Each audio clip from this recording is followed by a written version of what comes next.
नमस्कार, आप देख रहे हैं आज तक डिजिटल और मैं हूं आपके साथ अनूप आकाश वर्मा और मेरे साथ हैं क्राइम तक के डिप्टी एडिटर चिराग गोटी। चिराग, बहुत बहुत स्वागत है आपका। एल्विश यादव मामले में चार्जशीट दाखिल हुई है। तकरीबन 1200 पन्नों की चार्जशीट है और इस चार्जशीट में कई खुलासे अ, सामने आ रहे हैं जिनका जिक्र अभी तक नहीं हो रहा था। प्रथम दृष्टया चार्जशीट क्या कहती है चिराग? क्योंकि एल्विश यादव को लेकर एल्विश यादव ने ही बहुत बड़े बड़े दावे किए थे। 1200 पेज की चार्जशीट है तो नेचुरली ये बात बहुत क्लियर कट है कि इसमें बहुत सारे सबूत होंगे। हाँ।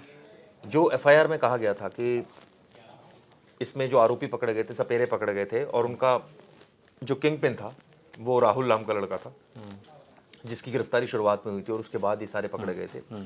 अब पूरा सीक्वेंस इसमें है कि कैसे ये जो संस्था थी, जो मेनका गांधी की संस्था थी पीएफए, उसको इन्फॉर्मेशन मिली थी, उसने कैसे शेयर की, क्या उनकी एल्विश से बात हुई, एल्विश ने कोई नंबर दिया, जो नंबर राहुल का था, उसके बाद फिर वो आगे बढ़े और ऐसे ऐसे रेड हुई और पकड़े गए, सांप मिले।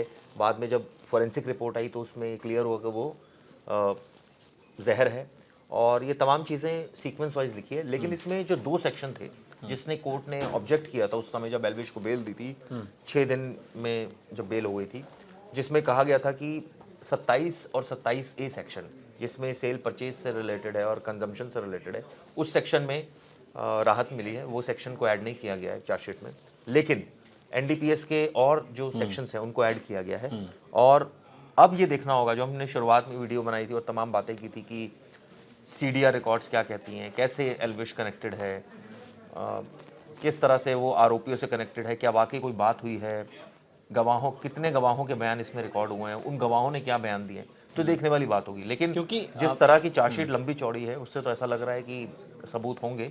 लेकिन अब क्या एल्विश के खिलाफ स्पेसिफिक क्या होंगे, ये जब चार्जशीट हाथ में आएगी तभी बता बिल्कुल, पाएंगे। क्योंकि नोएडा पुलिस ने जब एल्विश यादव को पूछताछ के लिए बुलाया तो तकरीबन 124 सवाल की फेहरिस्त तैयार की। 124 सवाल किए जिनमें से ज़्यादातर सवालों के जवाब एल्विश ने गलत दिए, जो पूछताछ में पाया गया।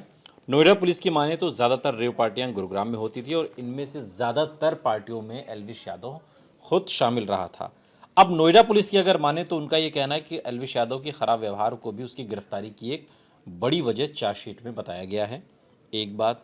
दूसरा, पुलिस ने उसके खराब कंडक्ट को साबित करने के लिए उसके कई सारे वीडियोस को चार्जशीट का हिस्सा बनाया, जिसके जरिए पुलिस ने कोर्ट को बताया कि एक मशहूर फेमस व्यक्ति होने के नाते एल्विश की समाज के प्रति कुछ नैतिक जिम्मेदारी बनती है, जिन्हें निभाने में वो पूरी तरीके से नाकामयाब रहा। ये क्या उस ओर इशारा करता है, वो जो एल्विश यादव के मारपीट के वीडियोस आते हैं, चाहे वो रेस्टोरेंट में किसी को घुस के पीटना हो या और भी इस तरीके के जो हिंसक वीडियो आते हैं, पता नहीं वो किस पर्पस से बनाए जाते हैं, क्या उनका मोटिव है। बाद में पैचअप भी हो जाता है। हाल के दिनों का जो एक वीडियो था, ये सब भी क्या आधार बनेंगे नोएडा पुलिस के लिए? देखिए, ये मुझे कुछ विचित्र सी बात लग रही है कि कॉन्डक्ट को आपने चार्जशीट में डाला है। देखिए, कॉन्डक्ट नहीं होता, सीधा सीधा केस मेरिट पर होता है कि आपने गुनाह किया है, उसकी सबूत क्या है, वो उसकी पूरी डिटेल इन्वेस्टिगेशन होती है चार्जशीट में। जैसे मैंने कहा कि वो तो चार्जशीट देखकर ही पता लगेगा, लेकिन अब 1200 पेज की चार्जशीट है तो नेचुरली बहुत सारे गवाह होंगे उसमें, हाँ, बहुत सारे बिल्कुल। ओरल एविडेंस होंगे, डॉक्यूमेंट्री एविडेंस होंगे, सीडीआर रिकॉर्ड्स होंगे। आपस में आरोपियों का रिश्ता स्टैब्लिश करने की नोएडा पुलिस पूरी कोशिश करेगी और ये बताएगी किस तरह से कि इनके आपस में ये कनेक्टेड थे। लेकिन सवाल सबसे बड़ा यही है कि क्या एल्विश ने कंज्यूम किया, सेल परचेज में शामिल था, या उसके बिहाफ पर ये पार्टी ऑर्गेनाइज की गई थी, या उसने करी ऑर्गेनाइज। ये डायरेक्ट सबूत क्या उस चार्जशीट में है या नहीं, ये क्योंकि देखने नोएडा वाली बात पुलिस ने रेव पार्टी के नाम पर लाए गए जिन सांपों को बरामद किया, जो सांप बरामद किए गए 20 ml जहर की एल्विश के लिए सबसे बड़ी वो गवाही के तौर पर है। नोएडा पुलिस ने अपनी चार्जशीट में ये भी बताया कि रेड के दौरान जो सांप और जहर मौके से बरामद हुए थे, वो जहर उन्हीं सांपों से निकाला गया था जिन्हें पुलिस ने बरामद किया है। तो चीज़ें कुछ तो, जो चार्जशीट में कुछ तो क्लियरिटी मिल ही रही है ना चिराग? नहीं मिल तो रही है, लेकिन कोई जैसे हवा हवाई हवा तो नहीं है ना। लेकिन सवाल ये है ना कि एल्विश के अगेंस्ट में क्या है। क्या अगर उसका रोल स्टैब्लिश करते हैं कि भाई वो राहुल को जानता था या वो किसी और जानता, जानने से कुछ नहीं होता। मेन होता है कि भाई आप उस क्राइम में इन्वॉल्व हो, ये आपको प्रूव करना है, ये आपको स्टैब्लिश करना है चार्जशीट में, क्योंकि उसी चार्जशीट को कोर्ट संज्ञान लेता है और आगे केस बढ़ता है या डिस्चार्ज होता है आरोपी, हो सकता है कोर्ट फ़ोन भी लिया गया था बिहार। फोन भी लिया है, उसकी भी फॉरेंसिक जांच हुई है, बहुत सारी चीजें हैं इसमें जो चार्जशीट जब दाखिल किया। अब ये सवाल ये भी उठता है ना कि जब अब इसमें अब क्या होने वाला, क्योंकि जो लोग चाहे वो एल्विश के समर्थक हों या फिर नॉर्मल लोग हों, अब वो जानना चाहते हैं कि अब इस केस में नेक्स्ट स्टेप देखिए नेक्स्ट स्टेप ये होता है जब चार्जशीट दाखिल होती है तो उसके बाद कोर्ट के समक्ष वो आती है, कोर्ट उस पर कॉग्निजेंस लेता है और उसके बाद जो चार्जेस होते हैं, जो पुलिस मान लीजिए 5 सेक्शन लगाए हैं तो पांचों सेक्शन पर पुलिस अपनी दलील देती है अदालत में और वो बताती है, जस्टिफाइड करती है कि हमने क्यों लगाया। फिर आरोपी की तरफ से बहस होती है, जो इनिशियल बहस जिसको बोला जाता है, जिसको चार्जेस फ्रेमिंग के दौरान जो बहस होती है वो होती है, उनके वकील बहस करते हैं और वो डिफेंड करते हैं ऑब्वियसली।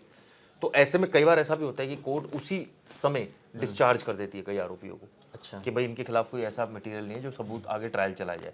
लेकिन कई बार ऐसा होता है कि अगर सबूत हैं तो वो ट्रायल चलता है, फिर गवाह पेश होते हैं, सबूत के आधार पर डॉक्यूमेंट्स पेश किए जाते हैं कोर्ट में, तो एक लंबी जेरा चलती हो तो साल, 1.5 साल, 2 साल जितना भी चले। लेकिन शुरुआत में ये जो चार्जशीट दाखिल हुई है 1200 पेज की, अब ये भी देखना होगा कि ये क्या वाकई एल्विश के अगेंस्ट भी है या नहीं है, कि अभी कोई सप्लीमेंट्री चालान बाद में एल्विश के अगेंस्ट में दाखिल करें, हो सकता है 5 या 6 लोगों के खिलाफ कर दिया हो, क्योंकि क्लैरिटी भी नोएडा पुलिस इस बारे में दे नहीं रही ज़्यादा। ठीक है चिराग, कुल मिलाकर चूँकि इस पूरे घेरे में एल्विश यादव तो है ही, और उनका अपना नेम फेम का जो काम है वो तो पैरेलल चल रहा है, लेकिन उसी रफ्तार के साथ ये जो मुकदमेबाजी है अब ये भी आगे बढ़ती हुई दिखाई देती है। 1200 पन्नों की चार्जशीट दाखिल की गई है। अब देखना दिलचस्प होगा इस चार्जशीट के अध्ययन के बाद जब मैं और चिराग आपके साथ दोबारा होंगे, तब उसमें देखना महत्वपूर्ण होगा कि अब इस पूरे केस में एल्विश यादव कितना फंसते हुए दिखाई देते हैं और कितना बचते हुए। बहुत बहुत शुक्रिया चिराग इस तमाम जानकारी के लिए। यहाँ रुक रहे हैं लेकिन आप कहीं जाइएगा नहीं, बने रहिए हमारे साथ, देखते रहिए आज तक डिजिटल।